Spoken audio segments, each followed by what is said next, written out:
they go to the roars of the crowd. It's called the sport of kings. Its champions are national heroes. Black caviar. This Australian... But as you stand trackside, this is what you hear as they pound toward the finish line. The rhythmic whacking of multiple whips. In the midst of a storm of public concern about the welfare of animals in racing, attention has focused once again on this instrument. An instrument that appears as if it inflicts violence. Are we beating our horses to the finish line?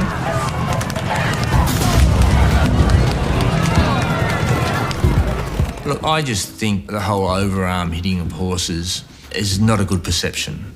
The general public are looking at it, we're punishing our champions. It's become an extremely important issue because it is arguably the most visible form of violence to animals. They don't hurt. The whips they got nowadays, no. You could hit a person with these whips. We are more than comfortably satisfied on all the available veterinary advice if jockeys keep to the limit of strikes allowed for under the rules. There is no cruelty to a horse.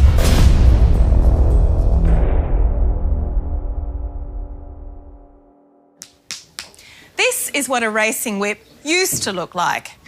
And this is the new, softer, kinder, padded whip. It was made compulsory in 2009 and was meant to settle the controversy once and for all. As you can see, it has this stiff shaft and then a padded section at the end. I've been told it doesn't hurt. I've been told the industry would collapse without it. And I've also been told the opposite. So, which is it? Well, that's what I plan to investigate. As part of this investigation, we've asked a forensic veterinary pathologist to look into the pain-detecting nerve fibres of horses. Her surprising new findings later in the program. But I'd like to start with the word from the people who live closest to these beautiful creatures, the trainers and the jockeys. I think they need a whip, certainly to help them focus. I think it's the sound that the whip makes that persuades the horse to move forward. We've had horses recently win group races, which is the elite level, without even using the whip. Why do they need it? Well, they just need it as a bit of a guidance tool. The whip's there to encourage the horse to finish the race off, because you've got to remember, they've got a thicker hide than you and I. They're a 500-kilo animal, and if they want to bludge, they'll bludge. While some perhaps express their opinion more colourfully than others, this appears to be the dominant view across the industry. A view once shared by top jockey Danny Brereton. But since his forced retirement a few years ago after a bad fall, Danny's feelings on the whip have changed. You're correct, my views have changed a lot. Now I'm in the public and watching from the outside, and I can see the point of some people saying that the whip's cruel. I don't believe that it's actually, harms the horse, to the stage where it really hurts them. But my view on it is the perception it leaves is horrible. Like his contemporaries, Danny was raised in a culture where the whip signified success. Even so, Danny was known as a hands and heels rider, minimising whip use in favour of maintaining balance. A riding style that in those days sometimes cost him. Yes, I probably lost rides over it, but I liked that way I rode, and I believe that I didn't punish a horse as much as anyone else did, but I still got the best out of it. Does the whip hurt? The old whips, yes, the old whips did hurt. But in saying that, in any one day's racing, if I had eight rides or 6 rides, I'd have been struck with the whip myself probably 4 or 5 times through the day. So, yeah, it hurt me, but I wouldn't be coming home crying about it, if you know what I mean. Now this new padded whip, no, that's cut the hurt in half. I've been hit with those as well, and it has cut it down to 50%, yes. But while Danny was struggling with his own convictions, elsewhere, a couple of veterinarians Danny had never even heard of were trying to tackle the same issue with science. Dr. Paul McGreevy is Professor of Animal Behaviour and Animal Welfare Science. Dr. David Evans is an equine exercise physiologist and consultant to the racing industry. Between them, since 2011, they've published a series of studies on the whip in racing, one of which was funded by the RSPCA. And perhaps the most compelling is this one. A frame-by-frame analysis of 15 races at Gosford Racetrack on June 2011, which reveals what's normally too quick to see. 83% of the time there was a visible indentation. That deformation of the skin with a rod cannot be pleasant. Horses received on average 6.5 strikes in the last 200 metres. 70% of the time the abdomen was struck, the flank was struck. The flank, this is this The sensitive part. flank is the side of the abdomen. Yeah. Even more concerning, this evidence clearly shows the unpadded shaft making contact in 64% of cases. And that's important because the section between the padded and unpadded sections has a hard knot. So we know that 64% of the time that knot is hitting the horse.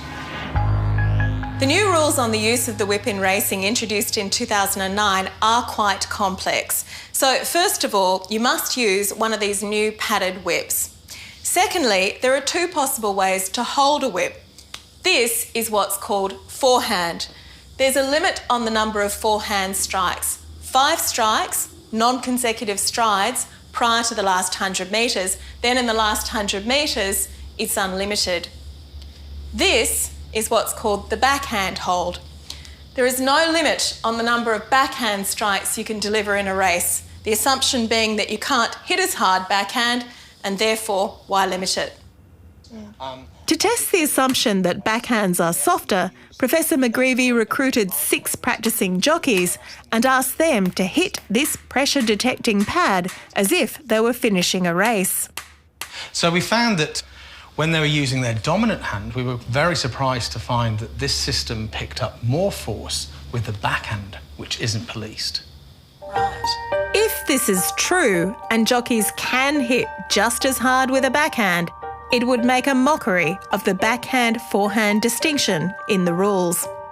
But while Paul, David and their colleagues are convinced what they're observing is painful, I think it's aversive. I think they're trying to get away from it. other scientists believe the opposite. Peak force 54. We'll look at the contact area. Yeah. This is equine scientist Dr. Glenys Noble and her master's student Jessica Dodd.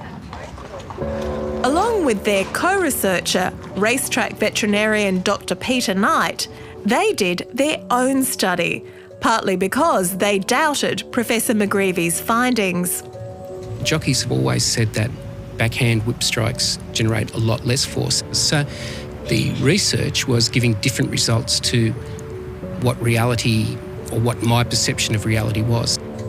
Their study, part funded by the Australian racing industry, found the opposite to McGreevy. The forehand was stronger. And so the conclusion was that the rules as they stand that put a limit on the use of the whip with the forehand action are actually justified and that they are looking after the welfare of the horses.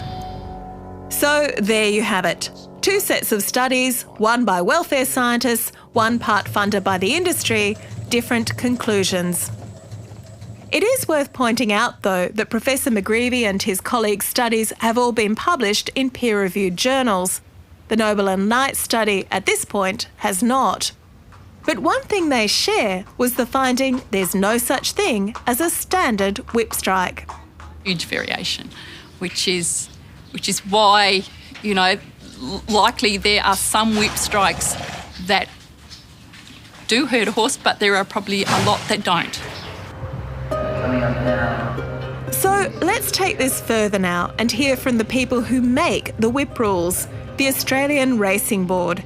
Its chief executive, Peter McGoran.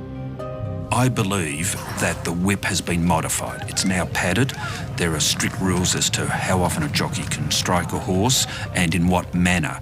And I believe this does not inflict pain on a horse. It's instead part of the urging of a horse to extract the best possible performance. If there was any aspect of cruelty to it, neither I nor the many thousands of people who care tenderly and lovingly for these horses would have no part of it. So what did you think of Dr McGreevy's findings that over 60% of strikes, the unpadded section hits the horse? This is a concern to an extent. It does happen. But I believe, and so do the vets and so do jockeys, if you were to hit a horse in a sensitive area, such as the flank, and it was to hurt the horse would definitely shift. But horses didn't shift when the old whip was used, even when it left marks. I'm not aware that it actually led to the horses behaviourally veering all over the course as a result of being whipped. They learned to tolerate it. That would have been learned behaviour, agreed. Under the old days, I concede that the horses learned to absorb the punishment afforded them. They're not punished now. And particularly if they were hit on the flank, as Dr McGreevy suggests, they would definitely shift. If it was painful, a horse will shift if it's in pain, unless it's conditioned not to. And in these days, I don't believe they are conditioned. That convoluted answer takes us to the heart of the trouble with assessing pain. If the horse has learned to tolerate it, how can you tell? Particularly when it's galloping flat out. So let's ask instead, is there any reason to think a whip strike doesn't cause pain in a horse? I've often heard people say that big animals might not feel things as acutely as we do because of their strength and size and their thick skin. Well, let's take a look at that idea. We've asked Dr. Lydia Tong, a veterinary pathologist and forensics researcher, to look into skin thickness and pain sensation in horses versus humans. Despite extensive literature research, Lydia was surprised to learn this had never been done before. As far as we're aware, what you're about to see is new to science. Well, we've looked closely at human skin and horse skin from the same area on the flank. What we're looking at here is the fibrous collagen layer of the skin and the thin outermost epidermis. The really interesting part is that right up in the epidermis, which is the top layer, and that's where the pain-sensing C fibres are, in the human specimen, that's thicker than the horses. So by the old argument of horses' skin is thicker and they feel it less, actually, you could argue human skin's thicker. Right. Oh, that's a surprise. It is. It was unexpected, actually. As you can see, the pain-sensing fibres stretch right up into the very surface of the skin. And to her and my astonishment, the density of nerve fibres, stained red, is higher in the horse. It looks like they may have more pain-sensing nerve endings in the flank than we do. Wow, that's fascinating. And no one's looked at this before? No. Even with a thin added layer of hair, the horse's acute skin sensitivity is on display all the time.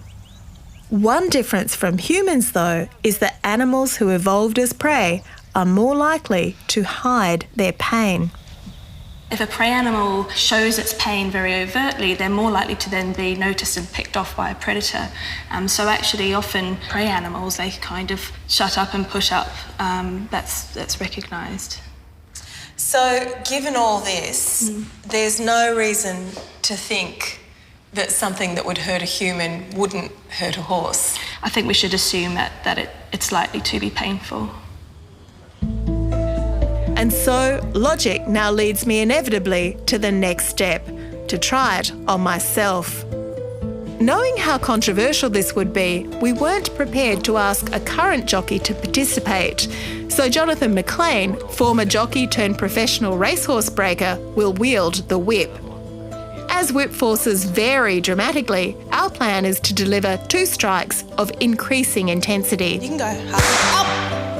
Oh! It's stinging. It's stinging a lot. I mean, it's bearable.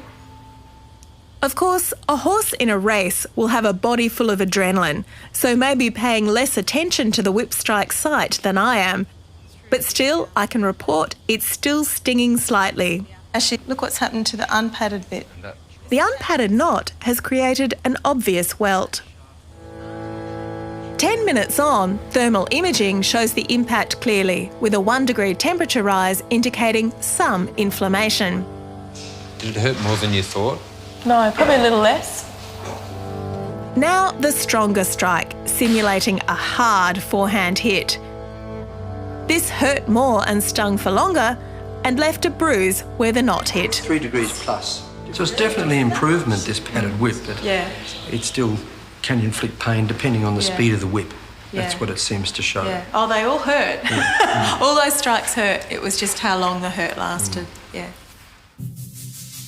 Well, I'm convinced the padded whip can inflict pain. But there's other science to suggest that the way many jockeys use the whip doesn't even make horses go faster. In fact, it can do the opposite. Dr. Andrew McLean is a zoologist with a PhD in neuroscience. His area is learning theory. He's going to show us why repeated strikes of a whip don't actually work. The basis of training is actually negative reinforcement, the removal of pressure, and it's the removal that trains. It's the removal that reinforces the behaviour. So, for example, with this horse, if I want the horse to move backwards, so if I poke it like this, I'll get no reaction. And if I keep doing it, the horse might find it irritating, and then soon he may give a reaction like that, and I stop immediately. And so the reward is that you stopped. Yeah, exactly. Yeah.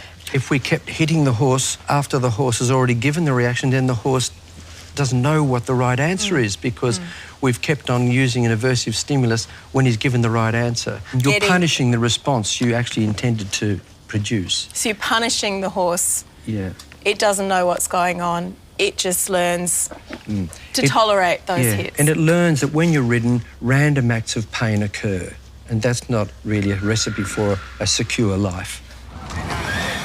The better jockeys understand this. Hugh Bowman, one of the best in Australia, is known for his sparing use of the whip.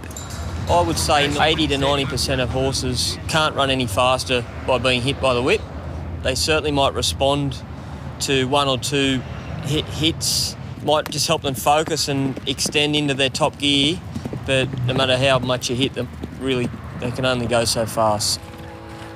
And Hugh Bowman's professional opinion as a jockey is backed up by biochemistry. ATP has to be resynthesised for an animal to keep running fast. That's the fuel the horse needs to keep on keeping on. If there was no limit to the rate of ATP resynthesis, an animal would just run faster and faster and faster and eventually die. So fatigue is important for survival. So what does that tell you, most of the whippings in the last 100 metres? It tells me that they're being whipped during fatigue, where they're going to find it very difficult to muster any meaningful response. But if there's one horse that proves you don't need a whip to win, it's this one. Black Caviar, our greatest and most loved horse since Phar Lap. Her jockeys were forbidden to use the whip. Her trainer, Peter Moody, once famously saying to her jockey, "You hit our girl, I'll hit you." So what would happen if the whip were taken out of the racing equation? In Norway, the UK and India, they've successfully run whip-free races where a whip can still be carried for safety reasons but not used to encourage speed. I don't know why they can't just implement races here and there where the whip's not to be used. Maybe on young horses could be something to be tried and see what happens. It could be even experimented to say no striking behind the saddle. You don't think it'll be the end of the world? No, there will still 8 or 9 races and there'll be 8 or 9 winners. There's no doubt there's a change in racing culture underway. When some limits on whips were introduced in 2009, the jockeys went on strike.